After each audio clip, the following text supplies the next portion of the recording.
สิมาบ่โอ้ยเพื่อนบุญทวีแห่งงามเพื่อนบุญทวีแห่งงามกว่านี้อีกนี่เพื่อนก็บ่อ๋อตกลงสิเอาไปอยู่พุ่นหรือสิเอามาสิมาอยู่พี่ฮะไปอยู่พุทธบ่เอาจะดีเด้อคุณน่ะสิบ่ายดองบ่โอ้ไอ้เฮาก็ย่านดองอะไรอยากจะได้มาบ่นี่2-3 มื้อติดต่อนี่แต่บ้านตัวเองก็มาตอนนี้แหละกันดิโอ้ยน้องตัวเองน่ะมันโด่งคือกันโดยมันไก่เนาะบ่ได้มา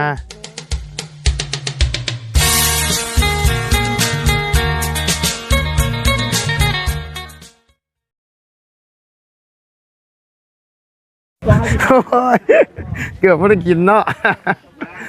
มาพี่น้องเลยย่อเข่าย่อน้ำก่อนพี่น้องเลยบ้านนี้เนาะโธ่มีแต่อาหารแซ่บๆนี่เนาะโอ้ยประทานอาหารลาบดิบเลยบ่นี่ผ่านตัวดิบก็มีตัวกูโธ่โดยไปพี่น้องเลยคนหมักชุกหมักดิบก็มีเนาะพี่น้องเลยคอยเด้อ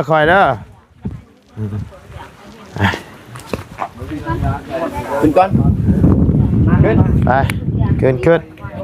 คอยเด้อ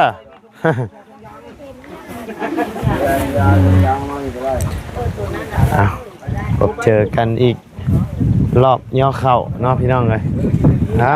ใจเย็นนี่เนาะพี่น้องถ้าประทัดมาประทัดย่ำละเปล่ากะเบิ้ลมาอย่างไงเลยแต่กับประทัดพี่น้องเลยโดยมันทางยาวครับแมนเดินแต่6 โมงพวกเขากะเพื่ออาบน้ำอาบในพี่น้องเลยกำลังย่อเข่าเนาะย่อเข่าให้แขกคนเพิ่นมาร่วมยินดีเนาะขึ้นเพื่อนใหม่พี่น้องเลยอะไรเด้อโดยพี่น้องกินก่อนนี่มานี่ครับโดยว่าคือนี่คันยังนั่นน่ะแบ่งไว้เด้อจันเพิ่นมานำหลังพอได้เป็นผ้าเขาได้เยอะดอกบ่อะไรโดยบ่เพิ่นเคยมาแล้วว่าเจ้าในชีวิตนะว่าเจ้าว่าบ่เคยสร้างบ้านบ่สร้างบ้านให้ดีใจนะเพิ่นผ้าเขาผ้า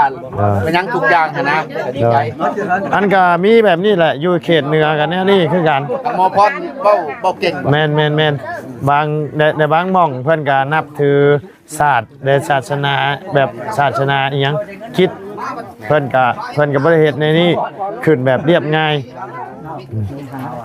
อันนี้หมอพรหน้าแผกแล้วนี่โอ้แม่นบ่อย่าลืมเด้อเพื่อนทุกอย่างนะต้องไปหาเพิ่นก็ยังมีอยู่เพื่อนยังบ่ทันได้ถามชื่อเพื่อนน้องอูน้องอีแต่ก็เพื่อนน้องน้อยมาอยู่แถวยังเยอะหน้าแผกเพิ่นยังบ่ได้ถามชื่อเพิ่นแรกกินข้าวเช้ามีแห้งคนแรกเพิ่นยังเจ็บยาเพิ่นครับรีบทานดิ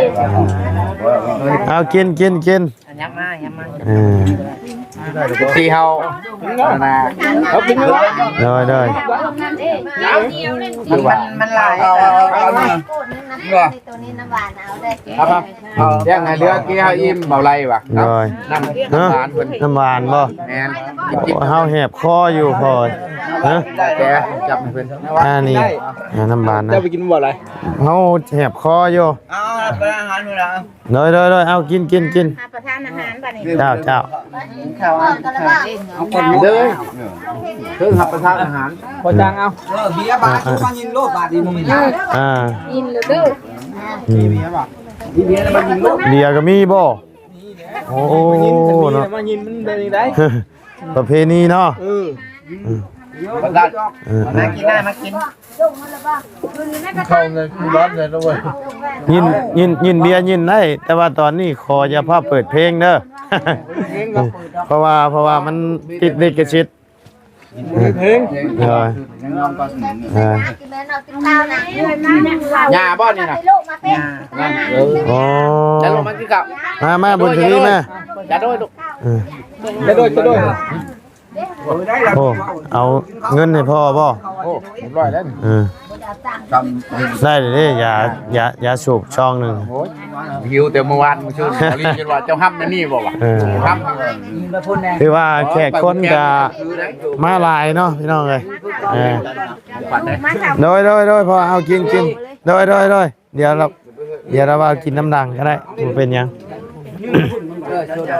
ให้เพิ่นกินก่อน ทำว่าตำรวจ nhắc mà biết ra cái nhắc mà chơiน้าบ่อะไร เอากิน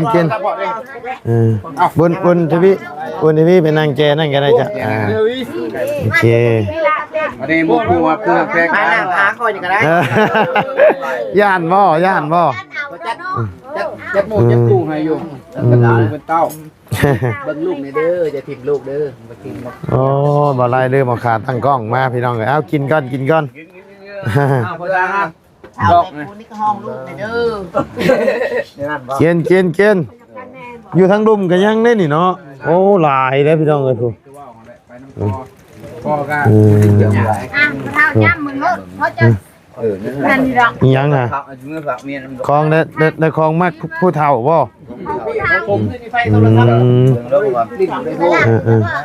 ใจสูงเลยบ่ลูกกินคือกันอกหักไผอกหัก Rang mà nó nhả là bảo กินหญ้ากับอกหักไผเคยกินหญ้ากินแต่ผักนี่แล้ว งอควายอันนี้กินบ่ลูกนะ กินพ่อกินคือกันกินก่อนเดี๋ยวเฮากินน้ำดังบ่ยากหรอกเฮาน่ะข้าวเช้าเฮา11 12โมงพุ่นแหละไก่หมูพอดบ่นี่เนาะกินแล้วไปยักน้องจะบันเพิ่นโทรหาแต่คำแรงวันคันโทรหาตะเว้นก็สิใกล้อยู่สิบ่ได้มื้อบ่ได้หมู่มื้อวันศิลป์ว่า เพิ่นโทรหาเฮาคือกัน แล้วนี่จะไปขึ้นเงินมาหน้าอีกนี่ ไปแล้วนะขึ้นเงิน5ขึ้นรถให้จางเพียง ไปเร็วไปเร็วรถบาดาไป นี่เอา ขึ้นไว้ เล่น เพิ่นฝากมาให้ โอ้ขอบใจเด้อเล่นไปเล่นนะ ยันตะเข็บเพิกค้าเลยมันชิบอะไรมาหมดเลยขึ้นไปมึงเดียวนี่รถ เล่นเลยเนาะเป็นมาลาวก่อนเลย nó ta kinh đi con nó chỉ phao mưa đấy đâu phải ảo con เดี๋ยวไปเอาเตียง cái phun nó cũng ไป เอารถไถบ่ไปนะ น้ำก้อนผมเลยเด้อ น้ำก้อนอย่าลืมน้ำก้อนเด้อติ สร้างเมื่อก่อน ก้อนรู้ เอา สิได้เฮ็ดอยู่บ่เบี้ยเฮือนน้องอูน้องอีมื้อนี้ ไม่ได้เห็ดดอก ถามเพิ่นเอาเครื่องมายัง ฮะ ตอนเที่ยงว่าสิพาเพิ่นมันใช่เด้เลี้ยงเด้เลี้ยงอาหารเด้เพื่อสิดีเพิ่นนะว่า ยังสิเข้าบ้านน้องน้อยบ่ มื้อนี้ยก เครื่องยังอยู่พุ่นได้ โดย เฮาคนมาบ่เบิดเฮาเอามาแล้วลูกเนาะคอยลูกแต่3 โมง 4 โมง 5 โมงบุกลูก 6 โมงมาลูกจนว่าป้า ลูกเพิ่น คำนั้นได้บ่ จังหวะมื้อนี้ยกเป็นวันอาทิตย์จ้ะ พอดีแล้วแต่กันมาเฮ็ดสร้างเฮือนบ่เอามาเฮ็ดเฮือนเพิ่นสิเมื่อยบ่หรือบ่เมื่อโอ้เมื่อปันน่ะจะแบ่งเวลาได้เว้ยสิจักอย่างต้องมีเวลาเลย แม่เราเนี่ย เอ้าคนอื่นจ้ะ 5 กิโลได้แล้วอย่าง ว้าว กันเบงไอ้เบงกลางคืนนั้นไม่จะไปเวียเบงกลางเว้นมันเด็ดมันเด็ เด็ ด กเลยได้บ่ได้เกี่ยวแล้วกับเองน้ำลงเวียคนตกได้ก่อน ไอ้วันนั้น ล่างนี่อย่างเมื่อจะขี่รถเนี่ย เมื่อกันจะเมื่อบ่ได้ก็ ถามดอกลูกเอ้ย เอาเครื่อง จะมีบ่อนเวละบาด เอาเฮียรู้จักเมื่อ เจ้าอย่ามาขอเพื่อนแม่ก็มี2ดอก โอ้เดี๋ยวเอารถไถเมื่อรถเมื่อให้งัวแม่เจ้ากิน บ่อยถามลูกบ่อยถามเพิ่น ยาเพื่อนก็ยา บนพักบนเช่าของพึ่งบนเช่า เพิ่นฮู้เองหรอกติ อย่าลืมเอากระไพไปปาโตคิดจะหันแต่พอแห้งแล้วพอนั่นแหละของเมืองยกของเอาไว้เผาแล้วนะ เอาก็ให้ไปกินใส่บ่เอาก็ให้ไปกินใส่เนาะ ว่าบ่อนนอน ดัง ไม่ได้บ่มีเฮือน บ่ได้มีโพกระโพกที่ย้ายแล้วบ้างมันเห็นกัน มันวิทย์นานแล้วยาด้วยกระดองกงไปไปแม่เพื่องเผาลูกเดียวงานนี้กระไพเป็นเพื่องจาง รำ โอ้ทั้งแม่หมอเพิ่นสูตรม่วนเนาะฉันเอา โม งู โอ้ผู้เคยฮู้จักกันแต่ดนนะบ่ อยู่หน้าแผล ได้เคยฮู้จักกันแต่ดนนะบ่หรือว่าหาสิฮู้นี่ เห็นรู้แล้ว แต่ว่ายัง บุ บ่ได้ ญ ซื้อ บ้านไทยปีกายนี่ผม เออ แล้วคนบอกข่าว มันได้ดีมันได้ ได้ ดี ไปลืมเอา โอ้ ได้2เดือนเป็นลืม สาวค่อยดิ เออ แดงอย่าบ่ได้ถือกับแป้งนะมันจะแต่งแป้งน้ำแดงน่ะหมอเลยใส่หมอพร้อมจะย้ำ ได้ทำไม่ดีแล้วลืมกันนะ แต่มันลงไปก็จะเข้าไม่เข้าเป็นเมียหน่อยพับหมดเลย เห็นลืมเห็น ไป ไป เนาะ นี่ก็ได้ดีแล้ว มานี่เลยไปไฟถุงกระแตบเจ้ากับไปยางก่อน ปัญหา เจ้าผู้ไฟน้ำหลังที่หักเร็วเต้น้องทำมาเลย แล้วแต่ อย่าลืมเลยอย่าให้หิวท้อง คนไหนหิวดอกอันญาติแต่คอยแล้ว บ่แล้วไปหน้าลืมหลังหั่นนะ เออ ข้าวบ่มีหีบ่พร้อมจอมแก้วบ่อยู่นำ อ่า ญาติเจ้าติแนวเดียวเดี๋ยว เออเออ แต่ปัญญาบึงดู หน้ามันก็จะเป็นหน้าแข็งนะมันปั๊บ นากับนาโนนมาหินแห้ง เอ้า เจ้าบ่คุดนะคือนาบุญนาทาข้าจะคุด เข้าใจอยู่บ่ว่าเรา ฮะ เข้าใจอยู่เพิ่นเว้า บ่เข้าใจปานนั้นแหละ เราเวลาจะอธิบายกันนะผมใจอ่ะ ไปสิเว้าเนาะหมู่นำกันล้มแล้วปาโตงามเห็ดปลาไหล ดอย ไปกับห้วยไปนำกันเด้แบบเพิ่นนี่แหละบ่ตรงๆนี่แหละไปก็นอนนำกันแหละผู้หญิงก็นอนเป็นแถวอยู่แล้วมาบัดหมอบัดเฮ็ดสักนั่งอยู่ห้วยคอยมันบ่ได้เด้ผู้หญิงกันน่ะมันว่ะเฮ้ยว่ะของโตบ่ขึ้นบ่มูว่ะโอ้ยบ่ขึ้นได้นอนระวังอย่าของใครว่ะของขึ้นแบบห่วยของใครมันอดบ่ได้เด้หมอว่ะเขาก็อยู่น้ำหมู่ผู้หญิงกันแล้วไปนำกันหมู่4 5คนแล้วบ่เฮ็ดคือข่อยหั่นนะพอเฮ็ดสุดท้ายมาบัดหมู่กับหมู่ได้ลูกเฮ็ดได้นั้นมันจะประโยชน์ กินน้ำบักลำทางท้อง เจ้าเลยไก่ขันลมใช่ไหม บ่ได้เลยเว้ยหมู่ก็งมตัวก็งม เจ้างมเห็นจะขันนาเนาะนาอ่างโอ้ยนาอ่างเห็นจะขันรู้ งานแล้วจะสิบสิอ่ะ งม ยามันพอใจแล้วก็ว่าเห็นจะขันอ่ะ กันคอยส่วนได้กะยามันแบบยาสีพันถูเขียวนะขอดนะบีบหน้ามันใส่จวดถูแปงก็ได้พอมีแห้งพอเขียวครับ เห็นจะขัน เห็นหน้าแม่มื้อนี่เห็นทางหน้าแม่มื้อนี่ เฮ้ ลูกไปเลยคือชนะลมมันชื่อมันเป็นไง แม่ได้อยู่บ่แม่ได้อยู่มันใช้ปัญญาได้อยู่นี่ ได้อยู่ได้อยู่ได้อยู่พอได้อยู่ พอได้อยู่พอได้อยู่เอาแบบ66นี่แหละบ่ต้องเอาแปลนหรอก นี่แหละความหมดความชื่นคันบ่ มากินข้าวมากินข้าวก่อนกินข้าวก่อน ลูกเคยนี่ใส่เอาใส่เอา ลูกเคยกินเบิดปะได้นี่ มานั่นใกล้ลูกเคย ฟ้าบริณะ ฮะกินคือกันกินคือกันให้กินก่อนกินก่อน ที่คำพูดคนนั้นมองจะเป็นคำพูดเลย ผู้ชายกับหิวข้าวมาจากน้ำหรือว่าเก็บกินไก่ชักกะ เออ เฮ้ยหมู่เจ้าหันใจ ดีใจน้ำเลยได้ยังไงใส่งานดี บ่มาเห็นเนี่ยเพิ่นหลังจะเกือ โดย คนทางนี่วัวแล้วก็ผมมั่มดัง โดยเอากลับมาแต่มาซ่ายังดีกว่าบ่มาโดยโดย พูดกันแล้วมั่ม โดย ปั๊บเลยใส่ให้นะ โดยโดย พูดแล้วมันรวยกว่าเดิม โดย น้ำร้อยแล้วป่ะขายมาติ้วนี่ เขาไม่มาจี้ขายก็ได้อยู่เนาะ เบิดแล้วบ่เงินขายไปติ้วนะ บ่มีคนไปขายมาจี้คน เช้าแล้วบ่ เขาว่าไปอยู่ดอก เออ ขายกับลูกขายครับเงินขายมันก็หมดกันยามันเหมือนกันก่อยว่า เงินแม่นนะ ไอ้เพิ่นบ่ได้ปลูกไว้แล้วพ่อใหญ่ เงินมันเหรอบ่แม่นเงินค้อยเหรอ เดี๋ยวปลูกไว้ ลูกมาคุกจัง แล้วว่าเงินขายมันก็ได้26หรือ24แล้ว ว่าเป็นรถจะหกจะสี่เยอะเอาย่อยเงินมัน มันบ่แม่นเงินเฮาเนาะอืม ว่าไม่มาลุกเนาะเมียก็มักร้านก็มัก มักคันว่าเงินแล้วเนาะ มักมัด เออ มักแล้ว เนี่ยแบบมัน อ่า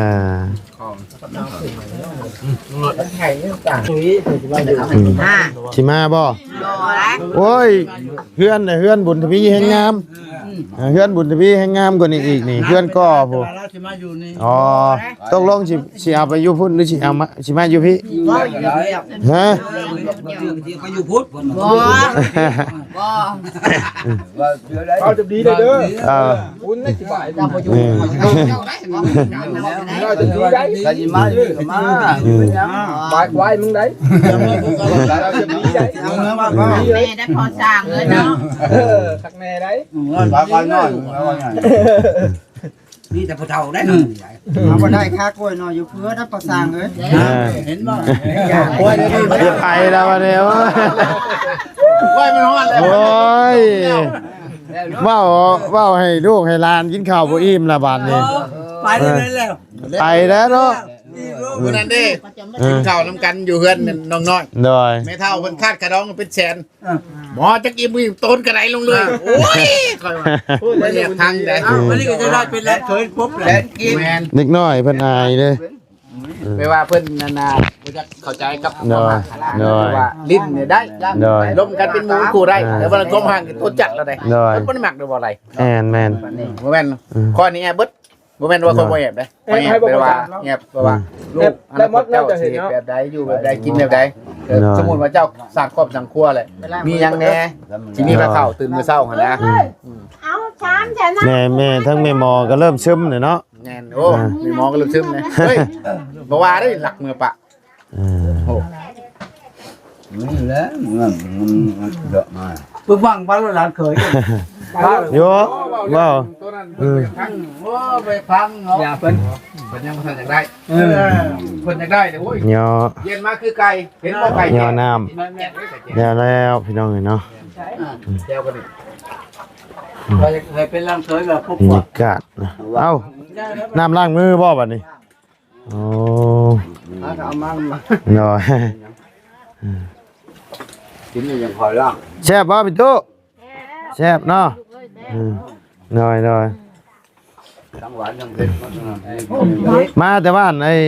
หน้าแพกบ่หรือมาแต่บ้านนะอ๋อบ้านนาเอื้องอ๋อ ป้าของพอนังตันแหละอันนี้นะ อ๋อโดย พี่น้องมานะ เอื้อยของพอนังตัน ของแม่ อื ของ ม แม่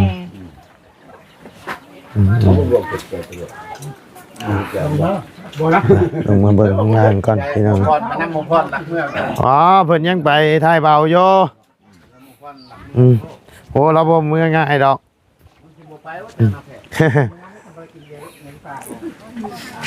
ขอรถเงินน้ำชางกำลังออกบ้านนี่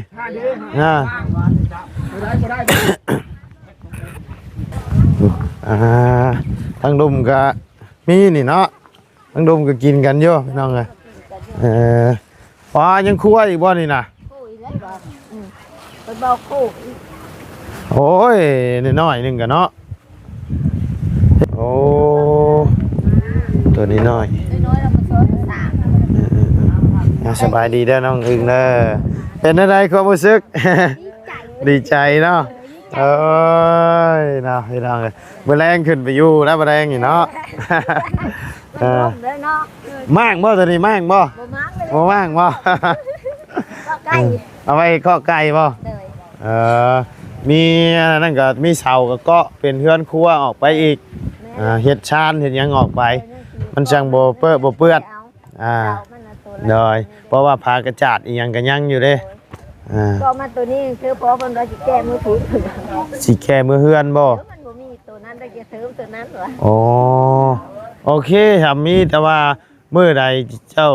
อันนั้นล่ะเฮาสิซื้อเพิ่มให้ก็ได้เอามืออ้อมเฮือนเอาพังเบิ่งเดี๋ยวมื้อใดเฮาบ้างๆนะเฮาสิเข้าไปเบิ่งเฮือนนำอื่นแม่กับมือบ้าน เมื่อบ้านบ่ ป้าคนรับอยู่ถอยน้องก็ได้มันกองดองเขาได้มือ ดองบ่ โดย โอ้ยเฮาก็ย่านดองนั่นแหละอยากจะได้แม่บ่นี่2-3มื้อติดต่อนี่ แต่บ้านตัวเองก็มาตอนนี้แหละกันดิโอ้ยน้องตัวเองน่ะมันดองคือกัน โดยมันไก่เนาะบ่ได้มา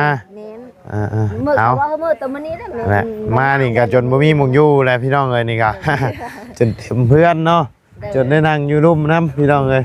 เอาดีละพี่น้องเอ้ยมาอบอุ่นมายินดีน้ำพี่น้องเอ้ย แล้วไปเอาปลาเพิ่นมาบ่ได้หลายเด้จะบ่ได้เป็นตู้เลยแหละ ไปเอาปลาอยู่ใช่นะ เอาหนองบรรณเพลในมืดป่า โอ้โดย เดี๋ยวว่าย่านอันชุมอายเพิ่นมาอีว่าซั่นกับผมย่านบ่มายังนั่นบ่พอ โดย มันลือแล้วก็ได้แล้วอ่ะ แม่แรกมันเดือยังดีกว่าบ่พอพี่น้องอ่ะเครื่อง ยังชุมอายเพิ่นมาได้ว่ะ โดยก็น่าจะบ่มาหลายดอกมาเงยเพราะว่าน่าจะมากันสิมาก็ประมาณ 3-4 คนนี่แหละน่าจะบ่หลายดอกเพราะว่าเพิ่นขึ้นเหนือบัดแล้ว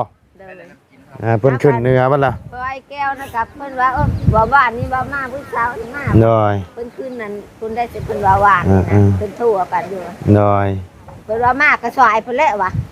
เพิ่นก็ว่านั่นนี้แล้ว โดย เดี๋ยวสิเพิ่นมานะ โดย เฮ็ดไว้เพราะว่ายันอายสิเพิ่นมาว่ะ โดยดีแล้วเนาะมาสมิตว่าทั้งบ่ไล่ก็ขึ้นไปนั่งน้ำเพิ่นนิดๆหน่อยๆก่อนพี่น้องเอ้ยเดี๋ยวถ่าทั้งน้องตันไปซื้อน้ำก้อนบ่ โดยกับอันชื่อเบป่ะ โดยโอ้เนาะพี่น้องเอ้ยซื้อเบมานำได้พี่น้องเอ้ยบัดนี้ เดี๋ยวเขาก็ว่ากินเบกินเบผู้ เอาเนาะเพิ่นมาอบอุ่นน้ำเนาะเพิ่นมาอิหยังเพิ่นมายินดีน้ำเฮาก็ต้องต้อนรับเพิ่นนั่นแหละพี่น้องเอ้ยประเพณีบ้านเฮาเนาะมันก็ต้องมีเหล้ามีเบียร์พี่น้องเอ้ย โดย เป็นธรรมดาพี่น้องมา โดยญาติพี่น้องมามียังแค่ในหมอนี่โอ้มาเข้าอีกบ่ มาว่ามาเว้ย โอ้